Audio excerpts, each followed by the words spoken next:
മരിച്ചു. അങ്ങനെ യാസീൻ ഓതി വൈലൈഹി തുർജഊൻ എത്തുന്ന സമയത്താണ് ഉപ്പ ഈ ലോകത്തോട് വിട പറയുന്നത്. ഞങ്ങൾ മനസ്സിലാക്കുന്നത് ഉപ്പയും കൂടെ ഓതിയിട്ടുണ്ട് എന്നാണ്. അൽഹംദുലില്ലാ, ഒരുപാട് സന്തോഷം. ഈ വന്ന ആളുകൾ മുഴുവൻ, അതിനപ്പുറം ശൈഖുന ഉസ്താദ് ഇവിടെ എത്തിയതിൽ ഒരുപാട് സന്തോഷം. എന്തുണ്ടെങ്കിലും ശൈഖുന ഉസ്താദ് എന്നുള്ള ഒരു ചിന്ത മാത്രമാണ് ഉപ്പക്കുള്ളത്.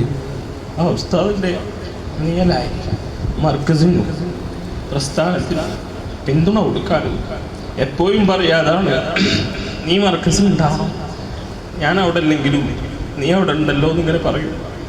ആ ഒരു പിന്തുണ ശൈഖുന ഉസ്താദിനും പ്രസ്ഥാനത്തിനും കൊടുക്കാനും എല്ലാ വിഷയത്തിലും നിങ്ങളെല്ലാവരും ദുആ ചെയ്യണം. അതിനപ്പുറം ഈ നാട് ഇത്രയും കാലം, എൻ്റെയൊക്കെ ഓർമ്മ വെച്ച കാലം മുതൽ ഈ നാട്ടിൽ ഒരു പ്രശ്നവും ഉണ്ടായിട്ടില്ല, ഒരു പ്രയാസവും ഉണ്ടായിട്ടില്ല. എല്ലാവരുടെയും അവസാന വാക്ക് ഉപ്പാണ്.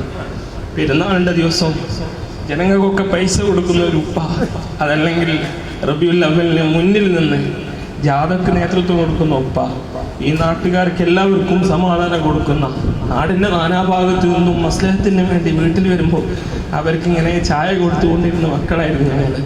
അങ്ങനെ എവിടെ പ്രശ്നം വീട്ടിലും ആ പ്രശ്നം